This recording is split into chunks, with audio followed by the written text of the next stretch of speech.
Esta generación abarcó la década de los 50 y se conoce como la primera generación.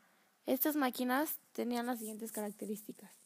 Usaban tubos al vacío para procesar información, usaban tarjetas perforadas para entrar los datos y los programas, usaban cilindros magnéticos para almacenar información, eran sumamente grandes, utilizaban gran cantidad de electricidad, generaban cantidad de calor y sumamente lentas.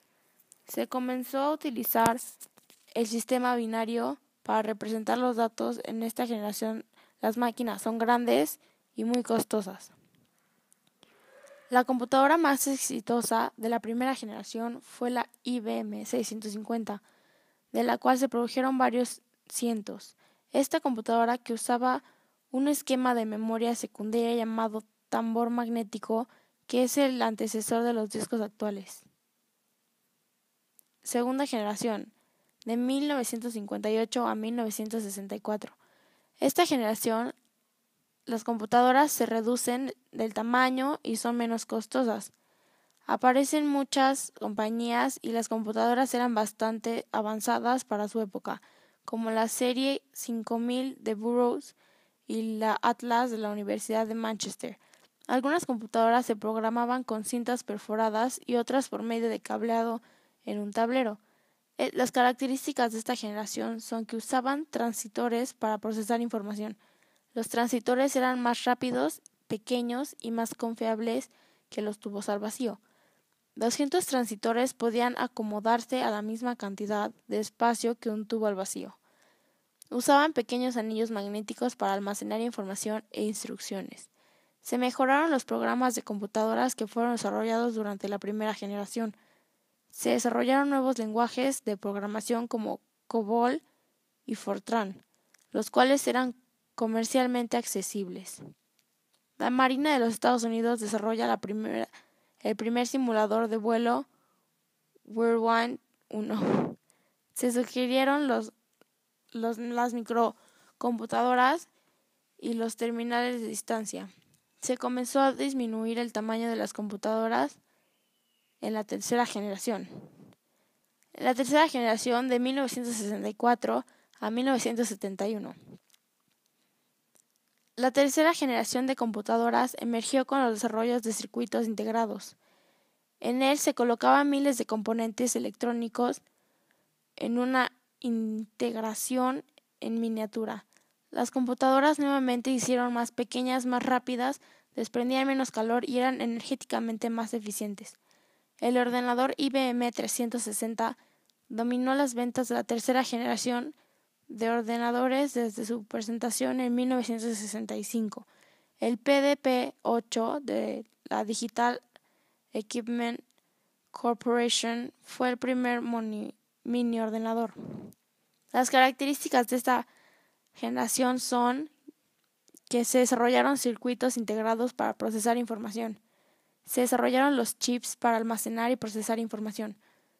Los circuitos integrados recuerdan los datos, ya que almacenan información como cargas eléctricas. Surge la multiprogramación. Las computadoras pueden llevar a cabo ambas tareas de procesamiento o análisis matemáticos. Emerge la industria del software. Se desarrollan las microcomputadoras IBM 360 y de PDP-1. Cuarta generación, de 1971 a 1988. Aparecen los microprocesadores, que es un gran adelanto en la microelectrónica. Son circuitos integrados de alta densidad y con velocidad impresionante. Las microcomputadoras con base en estos circuitos son extremadamente pequeñas y baratas, por lo que su uso se extiende al mercado industrial.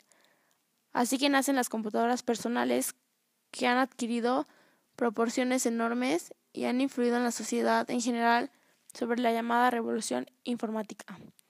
Las características de esta generación son que se desarrollaron microprocesadores, se colocan más circuitos dentro de un chip. Cada chip puede hacer diferentes tareas. Se reemplaza la memoria de anillos magnéticos por la memoria de chips de silencio. Se desarrollan las microcomputadoras, o sea, computadoras personales o PC. Se desarrollan las supercomputadoras. la quinta generación de 1983 al presente, en vista de la acelerada marcha de la microelectrónica, la sociedad industrial se ha dado la tarea de poner también a esa altura el desarrollo del software y los sistemas con los que se manejan las computadoras. Surge la competencia internacional por el dominio del mercado de la computación, en el que perfilan dos líderes que sin embargo no han podido alcanzar el nivel que se desea: la capacidad de comunicarse con la computadora en un lenguaje más cotidiano y no a través de códigos o lenguajes de control especializados. Se desarrollan las microcomputadoras o PC, se desarrollan las supercomputadoras.